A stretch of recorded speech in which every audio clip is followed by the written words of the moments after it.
welcome to today's edition of Issues on ABN TV hosting, Osogbo, Osun State, Nigeria. And the program, as usual, I have my guest with me today. Is a police. What is your name? Olashade Odoro, Osun State Police Command Public Relations Officer. And the topic before us today is unlawful arrest. Ma, what is the reason why police command lock people up? There are many reasons that makes the police to detain a suspect in the cell. Okay. First of all, if it will jeopardize investigation, or maybe during the course of investigation he may follow the police to wherever an exhibit is going to be recovered, such person will be detained pending when the movement will commence. There are many people that have been accusing the police for unlawful arrest. You cannot just be walking on the road and police will arrest you. And there is something we call soft targets during the course of our investigation. If a soft target will lead us to the principal suspect, what we will do is to keep him pending when we will be able to lay hand on the principal suspect. But usually we don't detain many in the cell.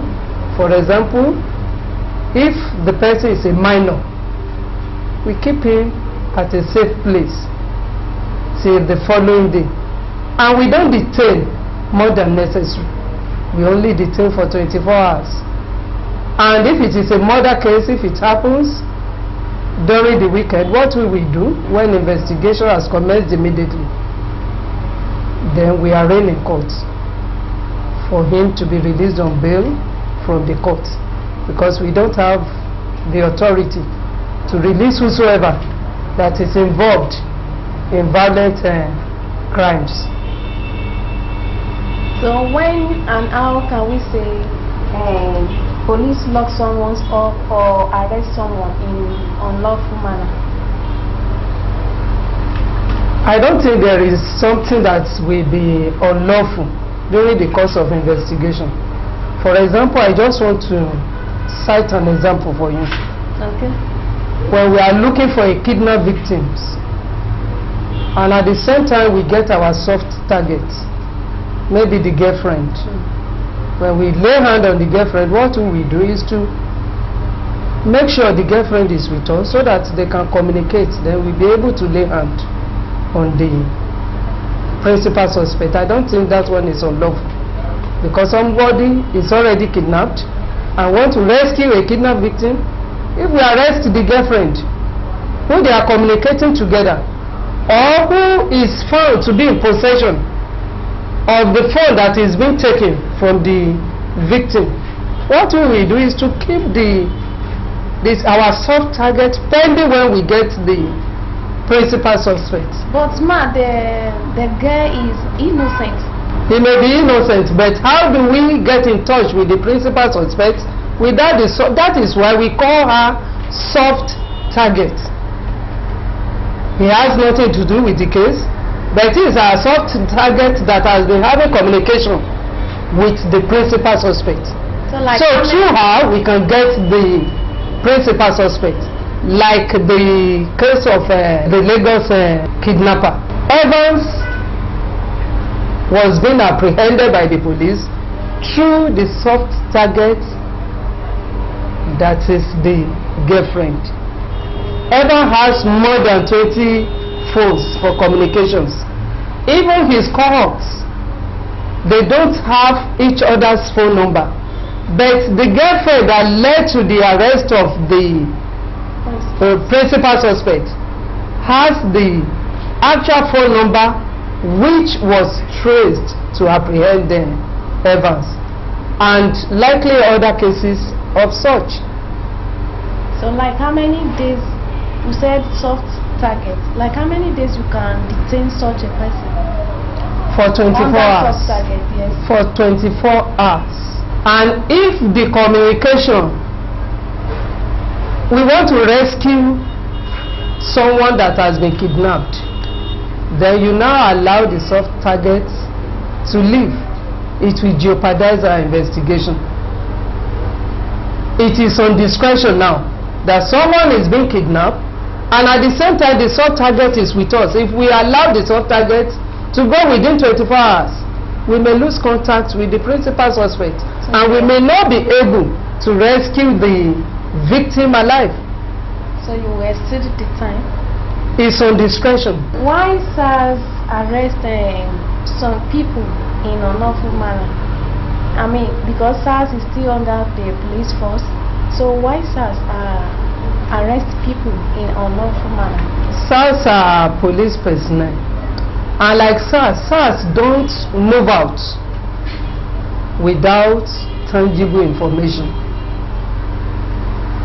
SARS are always on standby, and the moment we receive distress call about robbery incident, bank robbery, highway robbery, or house residential places robbery, then we move SARS out to go for such operation.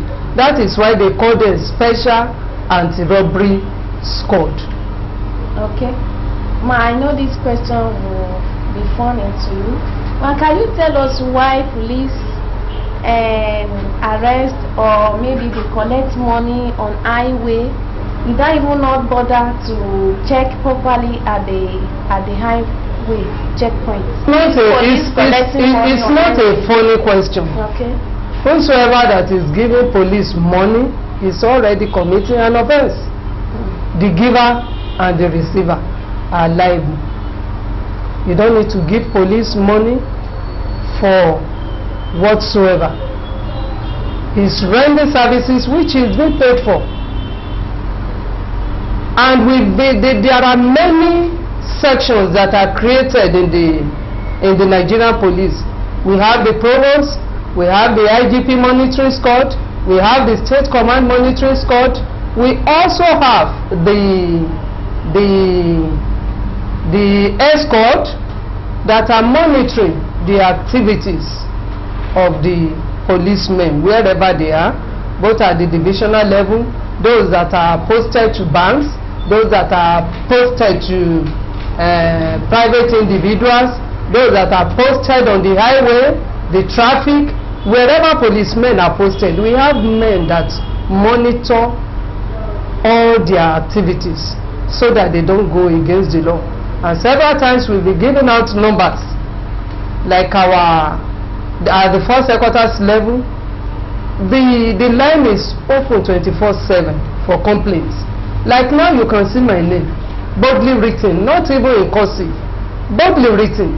When you see any policeman that is behaving in a manner that is not a professional to the duty which is being called upon to perform anywhere, you easily call, you mention the name of the person. If the person is rank and file, you cannot get the name, maybe you cannot pronounce the name, you will see number there, you will see number here. Officers don't use number. You see the number of the policeman here. Some may be 1, 2, 3, 4, 5. You cram it. Some may be 4, 3, 4, 2. You cram it. You cram the number. You call immediately. Through that number, we fish him out, and we do what we're supposed to do administratively, corrective measure. Like in the state command now, we have many that were reduced in rank through such acts. But if each and every one of us are just keeping quiet that they are collecting money on the road, and no one reported any case of extortion to us, there is nothing we can do. But once you know the person and you are able to identify the person, what the police will do is to take action immediately, administratively. And this question is related with the one that I asked before. As we all know that bail is free, Ma, can you tell us the reason why police collect money before they release a suspect? I just want to throw light on that bail is free.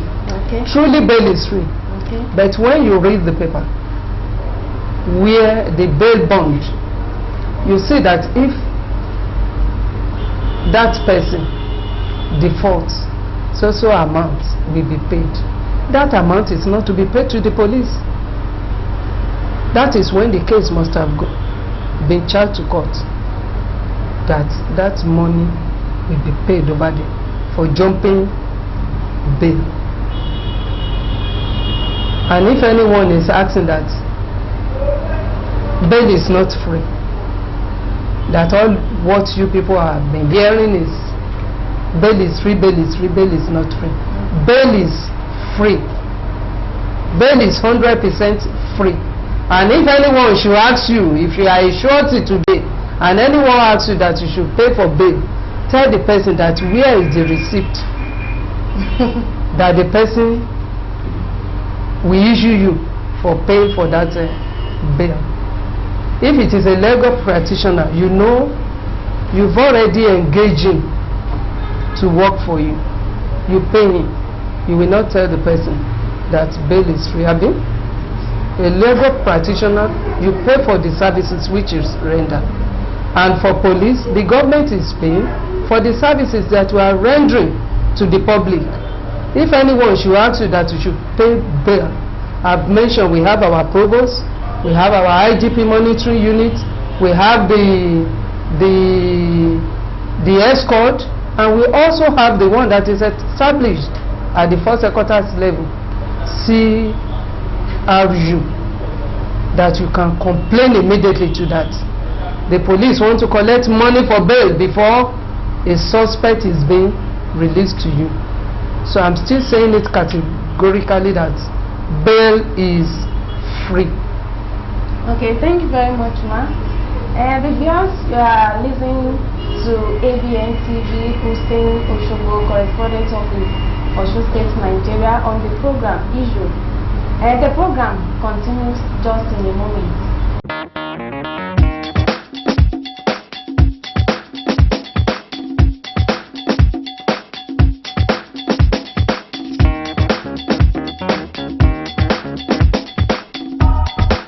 Yes, my guest is Mrs. Folashade Odoro, the Public Relations Officer of the Police Command, Osun State.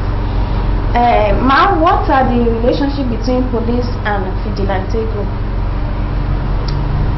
It's cordially.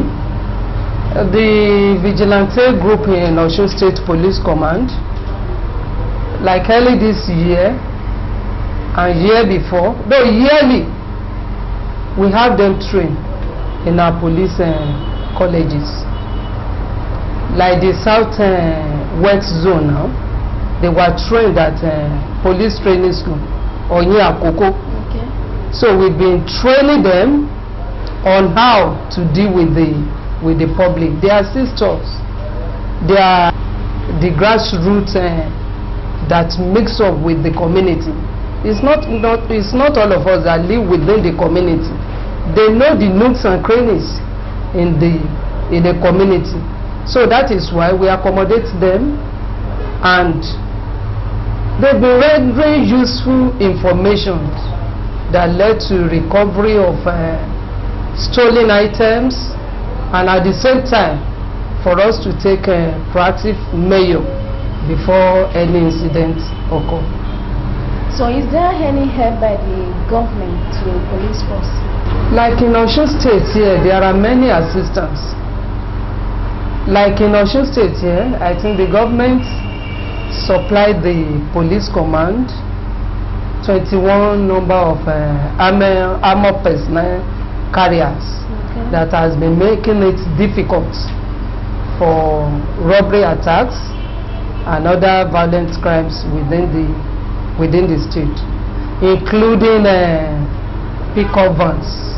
Is there any phone lines we can call on police? Okay, we have our distress calls phone lines, which I will give out to the public. 081 23 82 981. 081 23 82 981.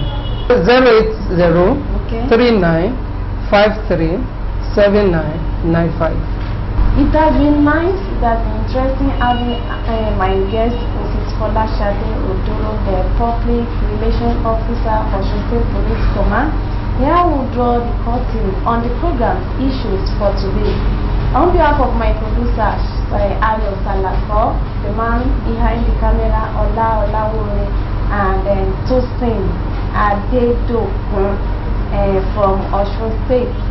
And my name remains Bukola Olushola, and you can follow us on this line on YouTube, ABNTV Houston.